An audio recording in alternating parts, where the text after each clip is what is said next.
Hello students, welcome to विज्ञान गुरुकुल। मेरा नाम सोनिया और आज हम कर रहे हैं आपके बोर्ड से रिलेटेड एक और इम्पॉर्टेंट क्वेश्चन जो है एनालिसिस ऑफ फाइनेंशियल स्टेटमेंट का। फाइनेंशियल स्टेटमेंट का एनालिसिस बच्चों दो तरीके से होता है। फर्स्ट कंपैरेटिव,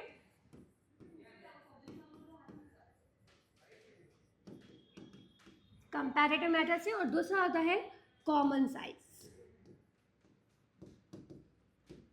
ओके, तो आज हम करने वाले हैं कंपैरेटिव मेथड से, जिसमें comparative profit and loss statement का भी कंपैरेटिव होता है एंड बैलेंस शीट का भी कंपैरेटिव होता है। तो आज हम अब comparative profit and loss statement का क्वेश्चन करने वाले हैं। तो चलिए सीधा अपने क्वेश्चन पर। तो बच्चों देखो, क्वेश्चन है आपका, इसमें हमें क्या बनाना है। क्वेश्चन क्या दिया, देखो, profit and loss statement for the year ending on 31st March 2016 on 31st March 2017 of Meena Company Limited are as follow. Prepare comparative profit and loss statement. इसमें आपको comparative profit and loss statement बनाना है हमें। Okay, ये आपका question है जिसमें आपको दिया है sales revenue, other income, net purchase, other expenses, change in stock and income tax. Okay, तो यहाँ पर हमें इस क्वेश्चन में हमें डायरेक्टली वही हमारा जो पीएनएल का स्टेटमेंट का फॉर्मेट होता है वही फॉर्मेट हमें फॉलो करना है। तो देखते हैं, करते हैं हम इसका किस तरह से इसको हम फॉर्मेट में लिखेंगे। तो देखो बच्चों, ये पहले बनता है आपका इसका फॉर्मेट। ये है हमारा comparative profit and loss statement. इस तरह से आपको हेडिंग देना है एंड देन इसमें हमें ये हमारा फॉर्मेट हुआ। पर्टिकुलर्स, नोट नंबर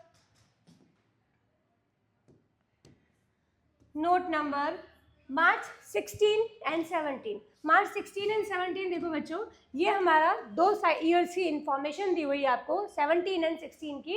इसको हमें कंपैरिजन मेथड से करना है। कंपैरेटिव मतलब दोनों ईयर में कितना प्रॉफिट इंक्रीज हुआ और कितना डिक्रीज हुआ, वो हमें कंपैरिजन करना है। तो ये दो ईयर्स की इंफॉर्मेशन हमें गिवन है, वो हमें यहाँ पे लिख देना है। तो हमें 2017 का कॉलम बनेगा, एक 16 का कॉलम और एक 17 का कॉलम। फिर उसके बाद में इसमें दो कॉलम बन जाएंगे आपके, increase and decrease in rupees and increase and decrease in percentage. That means कि 16 और 17 में कितना अमाउंट इंक्रीज या फिर डिक्रीज हुआ है रुपीज में, एंड देन वही चीज फिर परसेंटेज में कितना इंक्रीज एंड डिक्रीज हुआ है वो हमें यहाँ पे लिखना है। सॉल्व करते हैं डायरेक्टली हम सीधा अपना क्वेश्चन। तो सबसे पहले आपको गिवन है सेल्स रेवेन्यू। तो देखो, सेल्स हमारा जो स्टेटमेंट का फॉर्मेट है पीएनएल का, पहले हमें वही फॉर्मेट फॉलो करना है, वही हेड लिखने हैं। तो हमारा सबसे पहला क्या हो जाता है, revenue from operation. Okay, revenue from operation में हमें गिवन है sales revenue.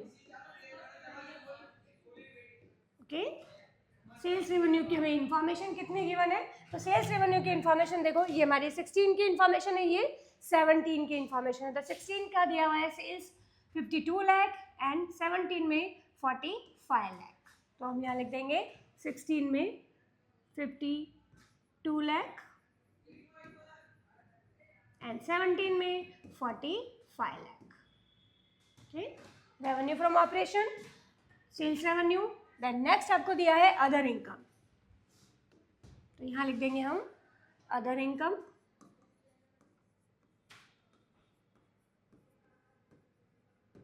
Okay, other income हमें गिवन है 10 लाख एंड 2 लाख। ओके, तो यहाँ लिख देंगे हम 10 lakh and 2 lakh. Okay, then net purchase दिया है, अदर एक्सपेंसेस दिया है। तो पहले हम यहाँ पर क्या कर देंगे, इन दोनों का टोटल इनकम। पहले तो हमें उतना ही करना है जितना हम पीएनएल स्टेटमेंट में करते हैं। बस ये समझ लो, इतना क्वेश्चन तो आपका पीएनएल स्टेटमेंट का है। कंपैरिजन हम बाद में करते हैं। टोटल इनकम मतलब हमें इन दोनों का टोटल कर देना है।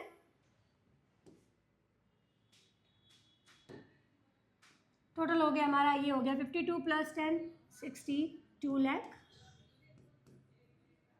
And this is 47 lakh. Okay, ये हो गई टोटल इनकम। इसमें से लेस करेंगे हम एक्सपेंसेस, तो लेस एक्सपेंसेस। एक्सपेंसेस में हम सबसे पहले लिखते हैं परचेज। परचेज आपको गिवन है net purchase 38 lakh and 32 lakh, तो 16 में 38 लाख एंड देन 32 लाख।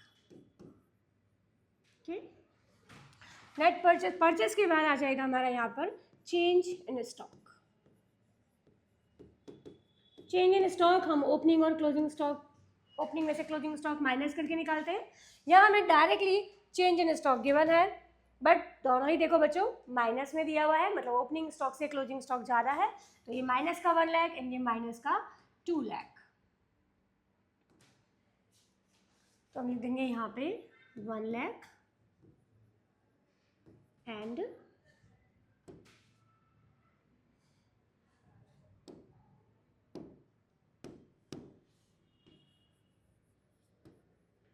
2 लाख।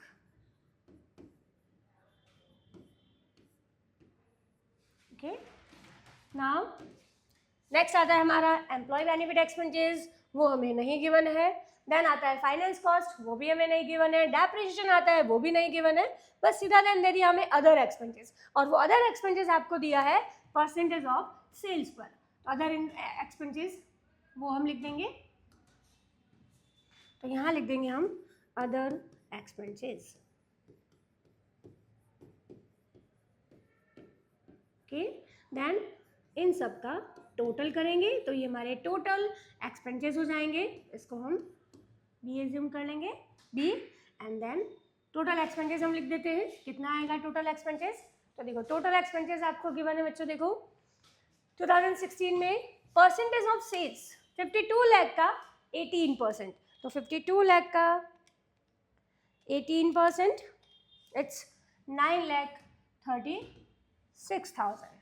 तो यहाँ लिख देंगे हम 9,36,000। ओके, देन 17 में 22 लाख, सेल्स का 22 लाख, तो सेल्स इज 45 लाख, तो 45 लाख का 22% 9,90,000। तो यहाँ लिख देंगे हम 9,90,000। ओके, ये हो गए हमारे टोटल एक्सपेंसेस। इन सभी एक्सपेंसेस का हम टोटल कर देंगे। तो ये टोटल एक्सपेंसेस कितने हो गए? देखो 38 लाख था हमारा नेट परचेज, प्लस 9,36,000 हमारे अदर एक्सपेंसेस, इसमें से माइनस कर देंगे हम 1 लाख का चेंज इन स्टॉक, तो इट्स 46,36,000। ओके, नाउ 2017 में 32 lakh plus 9,90,000 minus 2 lakh. Okay, it's 39,90,000. Okay, तो ये हो गए हमारे टोटल एक्सपेंसेस। अब हमें क्या करना है? इनकम में से एक्सपेंसेस माइनस कर देना है, तो ये हो जाएगा हमारा profit before tax. Profit before tax कैसे आ गया? ये आ गया हमारा A माइनस बी करके। ओके, तो अब A माइनस बी मतलब इनकम में से एक्सपेंसेस माइनस कर देंगे हम, तो 62 लाख हमारा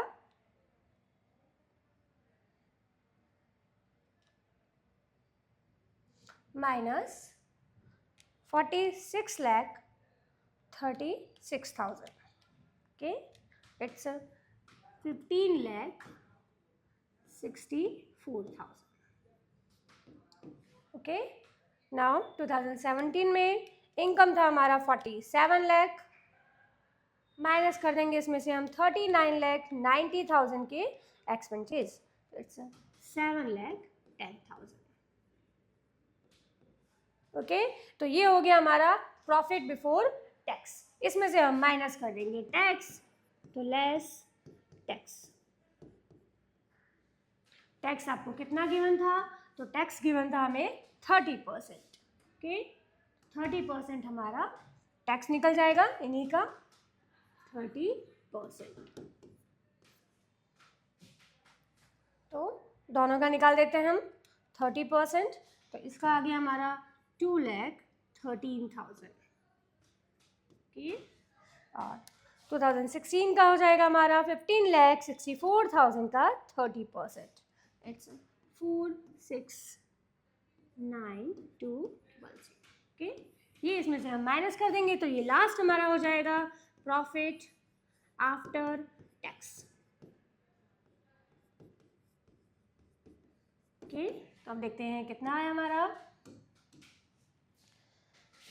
तो 15,64,000 minus 4,69,200. It's 10,94,800. Okay, 10,94,800. सेम 2017 का भी कर देते हैं। 7,10,000 minus 2,13,000.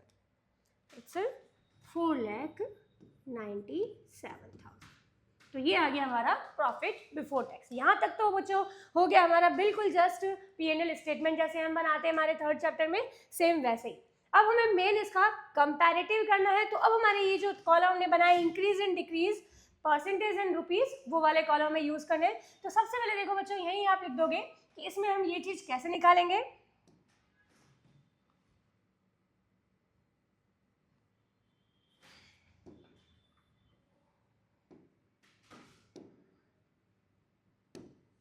तो देखो इंक्रीज एंड डिक्रीज में आपको क्या कर देना है, हम इन सबको कॉलम को नंबर दे देते हैं। ये हमारा 1 हो गया, इसको हम दे देते हैं 2, देन 3, 4, 5। यहाँ कैसे हो जाएगा इंक्रीज एंड डिक्रीज हमारा कैसे निकलेगा? तो इंक्रीज एंड डिक्रीज हम निकाल देंगे यहाँ पर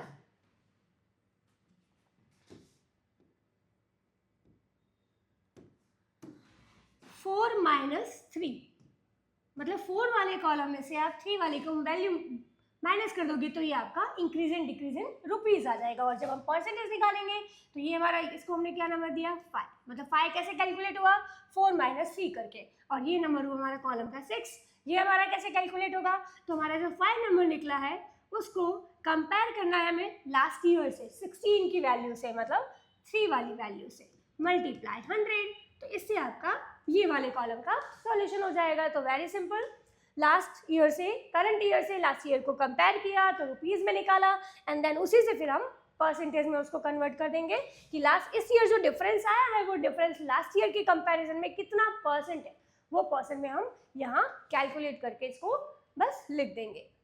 तो बहुत ही ईजी है।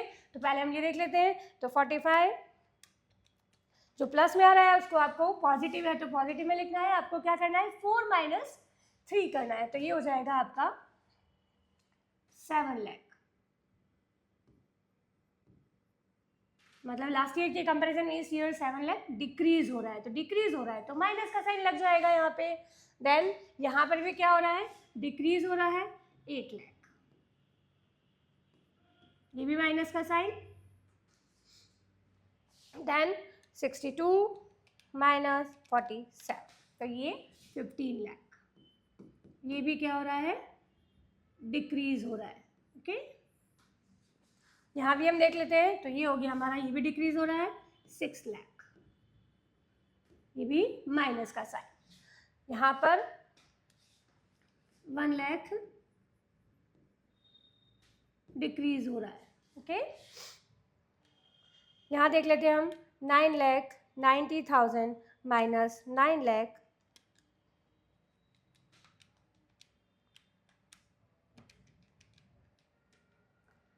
ओके यहाँ हो गया हमारा 9,90,000 माइनस 9,36,000। ओके अच्छा ये इंक्रीज हो रहा है 54,000।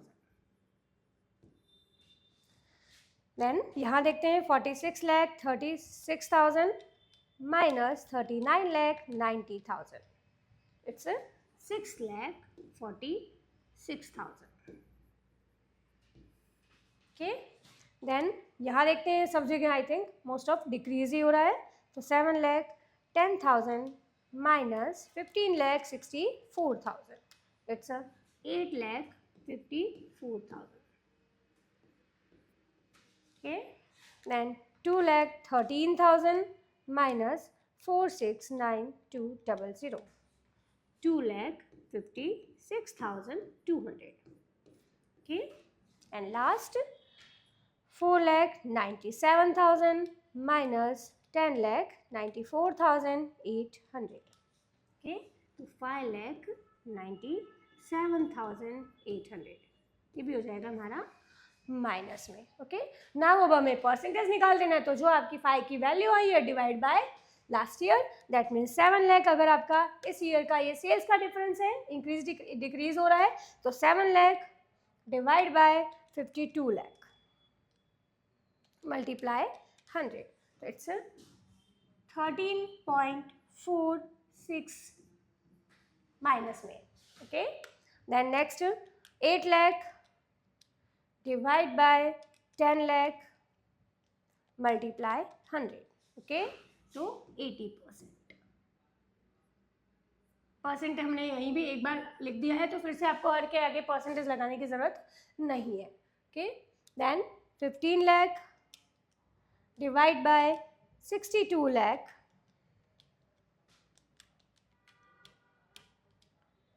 Multiply 100, it's 24.19. Okay, then 6 lakh difference divide by 38 lakh, तो 6 lakh divide by 38 lakh multiply 100, it's 15.79. Okay, 1 lakh divide by 1 lakh multiply 100, it's 100%. Okay, then 54,000 divide by 9,36,000 multiply 100, it's 5.77. then 6 lakh, ये जो हमारा total आया था 6,46,000 divide by 46,36,000, so 13.93. Then 8,54,000, बहुत easy है बच्चों, आप इजीली इसमें आप 4 नंबर गेन कर सकते हैं. बस थोड़ा सा कैलकुलेशन का ध्यान रखना. सपोज आपको कैलकुलेटर से ही करना है, तो बस कैलकुलेशन थोड़ा सा ध्यान से कीजिए, तो आप इसमें इजीली आपके 4 मार्क्स ले सकते हैं. 54.60. then 256,200 divide by 469,200, तो ये हो गया हमारा 54.60. सी में then 597,800 divide by 10,94,800 multiply 100. Okay, it's 54.60. Okay, तो इस तरह से आपको बस मेन हमारा यही 2 कॉलम है. फॉर्मेट तो हमारा वही पीएनएल का जो स्टेटमेंट का फॉर्मेट है वही है, आपको लर्न करके रखना है, वही रहेगा आपका. बस ये एज इट इज आपने लर्न सॉल्व कर लिया है, एंड देन हमें increase and decrease in difference in rupees and in percentage निकालना है. ओके बच्चों, बस बहुत ही इजी क्वेश्चन है, तो आई होप आपको समझ में आया होगा. तो मिलते हैं हमारी नेक्स्ट क्लास में. Okay, till then bye, thank you, bye.